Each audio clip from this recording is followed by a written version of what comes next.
anybody but a pilot. He would never take another pilot's seat. And he'd fly the mission with them. What he discovered by flying with the boys is what they were going through and how they were performing. Based on that experience, he upped the missions. Anybody here fly for Granddad in the 8th Air Force? Whew, I'm safe on this one. Okay, he upped them from 25 to 30. I always meet that guy on number 24 when he changed it. And then from 30 to 35. What he discovered after about 20 missions, the crews were pretty good. By extending the number of missions the crews flew, more of the boys came home. They brought their airplanes home, and they brought the rookies home. Another thing that he did was he released the fighters. There was a sign on the wall of the fighter wing in the 8th Air Force that said, "The job of the 8th Air Force fighter is to protect the bombers." He said, "Take that sign down. The job of the 8th Air Force fighter is to take out the enemy, any place you see him." According to Bud Anderson, one of our aces, between that order and the Mustang, which was a really nice little airplane, that ended the Luftwaffe. In fact, Adolf Galland was visiting the house shortly before my grandfather passed away. And Adolf Galland was the German ace. He said that decision did end the Luftwaffe. But there's a story that really touches me that I think typifies who Doolittle is. You see, I got a letter from a guy who said, "You know, I met your grandfather in Okinawa. When the war ended in England, and he took the 8th Air Force over to Okinawa. And at that point in time, all we had in Okinawa was a bunch of tents and a bunch of mud. They called it Camp Mud. And there was a large tent that was the mess hall. And everybody ate together, the officers and the enlisted personnel. And this guy said, you know, I was washing my mess kit, because there was a barrel and a scrub brush right outside the tent. He said, and I washed my mess kit, and I turned to hand the brush to the guy waiting in line behind me. He said, it was your grandfather, 3 stars on his shoulder, waiting his turn in line to wash his own mess kit. That was Doolittle.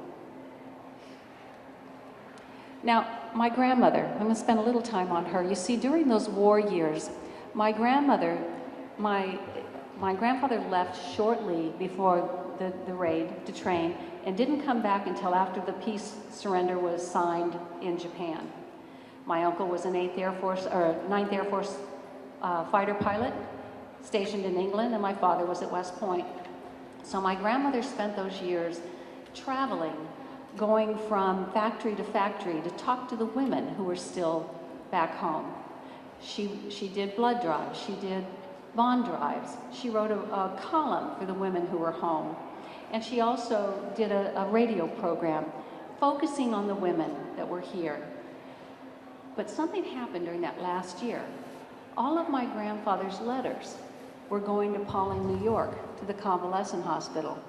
Now, we all knew that my grandmother had a mastectomy, that she'd had breast cancer. It wasn't something we talked about, it was just something we knew. The only thing I really knew about it that I'd asked her was that my grandfather was out of the country when she had her surgery. Now, I don't have the medical records to prove it, but my grandfather's letters to my grandmother said, Joe, take care of yourself. Joe, we're partners, I need you. Joe, please take good care of yourself. And I started to think, you know, that may well have been when my grandmother had her surgery. But when my grandmother would talk about that last year of the war, she would talk about the boys coming home.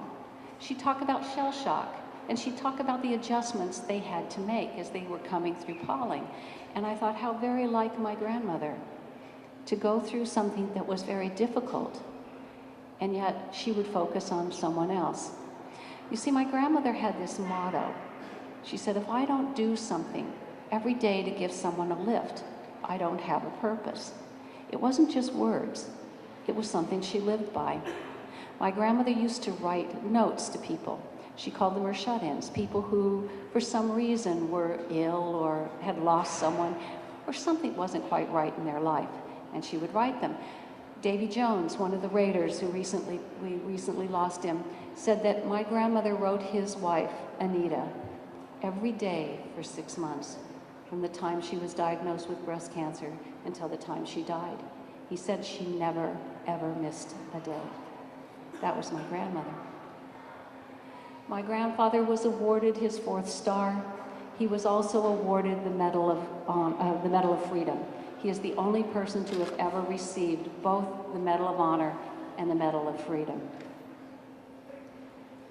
On October 1st, 1984, my grandmother suffered a massive stroke. It robbed her of the ability to talk. It robbed her of the ability to walk.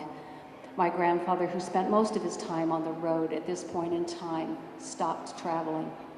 We knew that if I wanted to see him, he would be sitting next to my grandmother's bed holding her hand. Now, I adored my grandfather. He was pretty awesome. But I worshiped my grandmother. And about 2 times a month, I lived down in Southern California, they lived up in Carmel.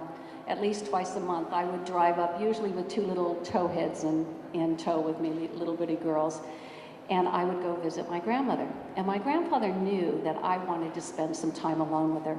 And so he would take off with my daughters, and they'd go off around the perimeter of Carmel Valley Manor where they lived. And I would have time alone with Granny. Well, one day they were gone just a little too long, and I started to worry. And so I told my grandmother goodbye, and I headed out around the perimeter of Carmel Valley Manor looking for my grandfather and my daughters. And sure enough, here they came down the hillside. Both of my daughters using canes, my grandfather walking without any support whatsoever. And when I caught up with them, they were just so excited. You see, there's this little chapel on the grounds, and they were playing school. And Stacy and Shauna were the teachers, and Granddad at 91 was still that student with both toes on the line. I asked him when we lost him, I said, you know, girls, what do you remember most about Gramps? He was fun, he played with us, he made us laugh. Not a bad tribute from your great-grandchildren.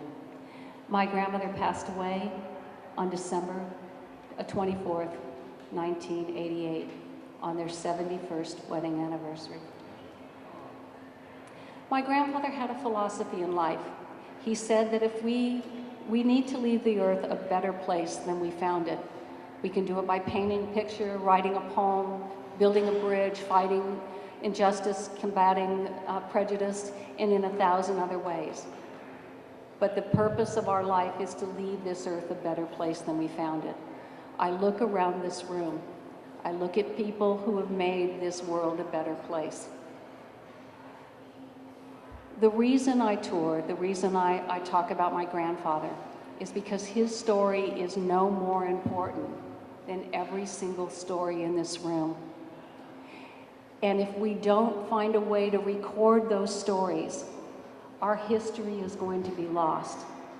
So the only payment I ever ask for any speech is that you all please find some way to record your story. And I'm not just talking to you boys, I'm talking to you girls too. All of these threads are the fabric that make this country the country that it is.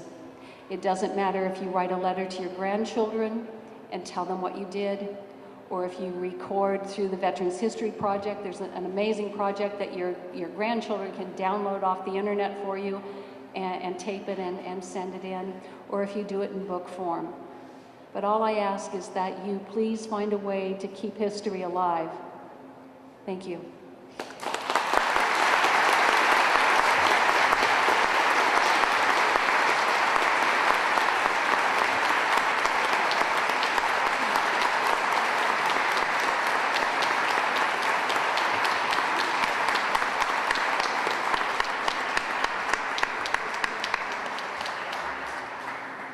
Was that awesome?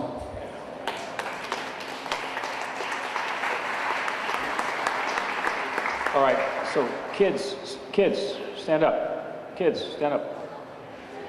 This is the Doolittle family.